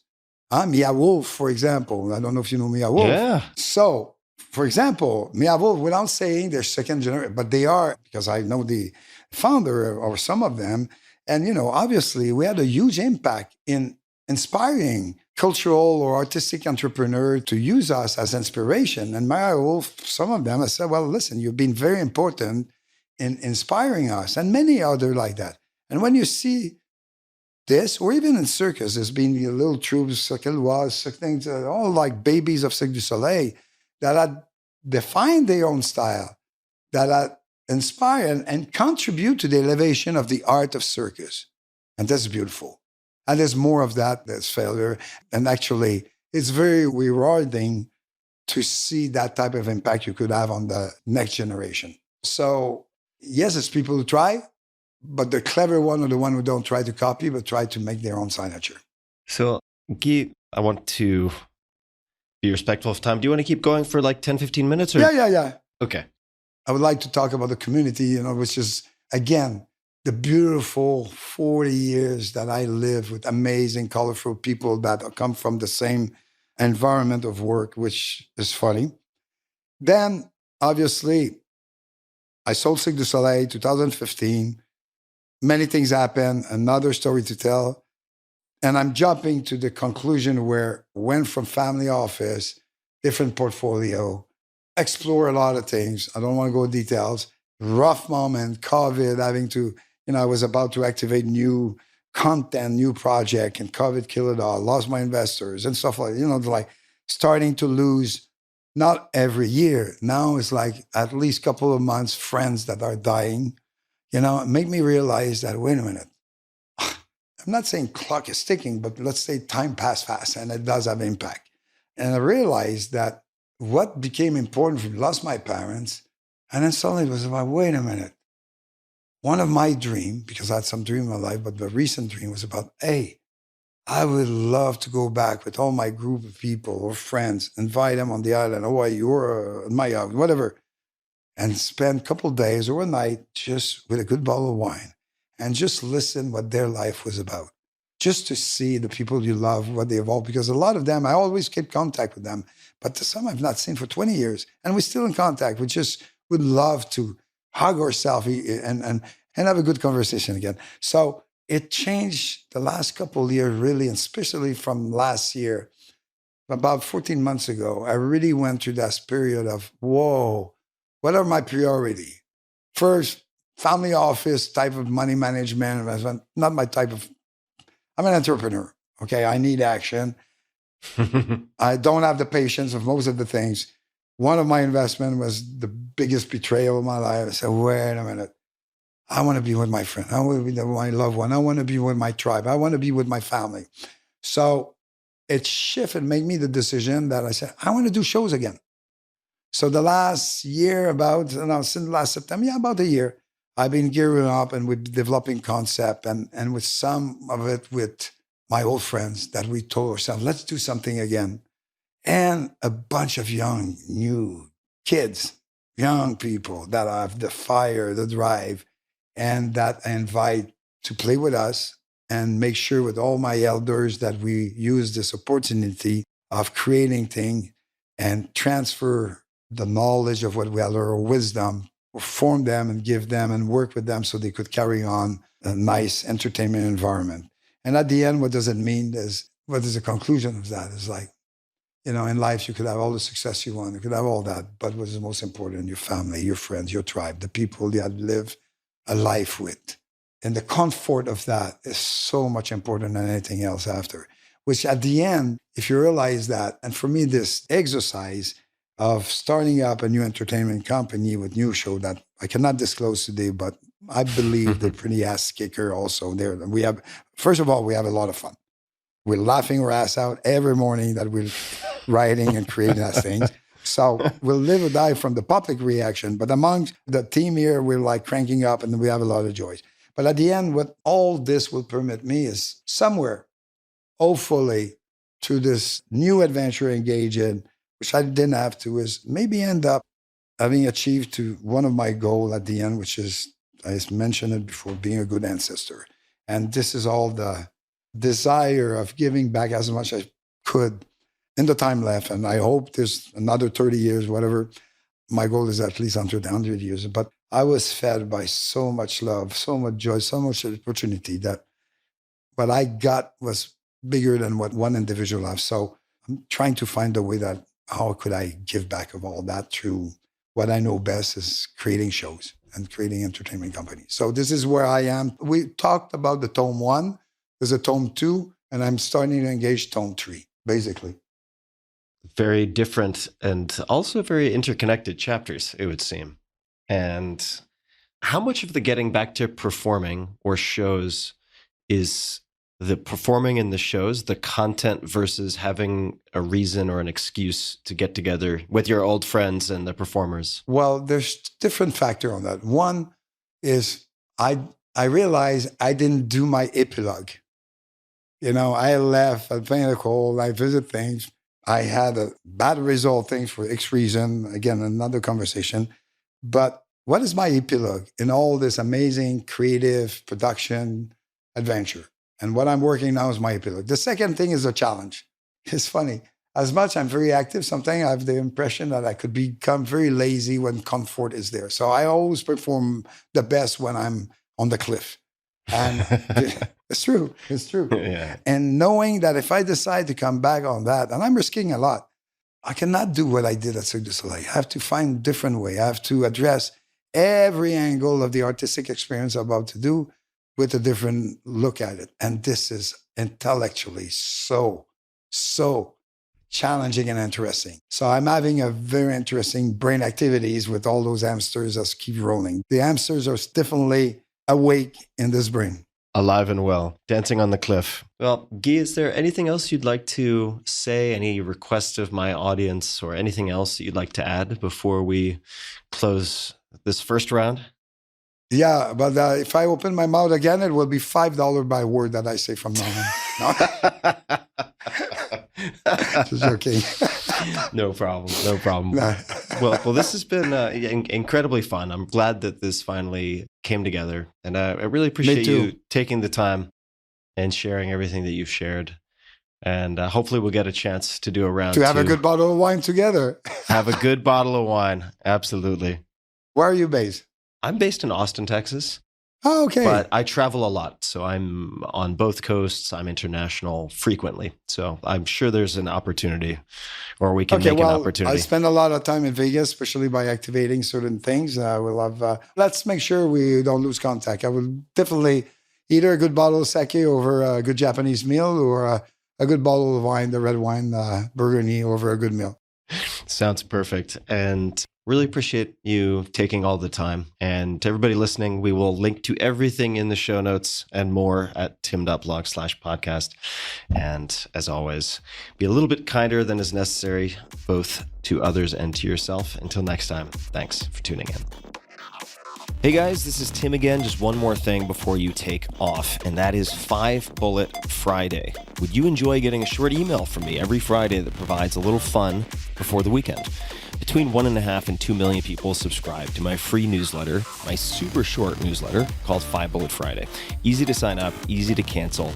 It is basically a half page that I send out every Friday to share the coolest things I've found or discovered or have started exploring over that week. It's kind of like my diary of cool things. It often includes articles I'm reading, books I'm reading, albums perhaps, gadgets, gizmos, all sorts of tech tricks and so on that get sent to me by my friends, including a lot of podcast guests. And these strange esoteric things end up in my field, and then I test them, and then I share them with you. So if that sounds fun, again, it's very short, a little tiny bite of goodness before you head off for the weekend, something to think about. If you'd like to try it out, just go to tim.blog/Friday. Type that into your browser, tim.blog/Friday. Drop in your email, and you'll get the very next one. Thanks for listening. This episode is brought to you by 8 Sleep.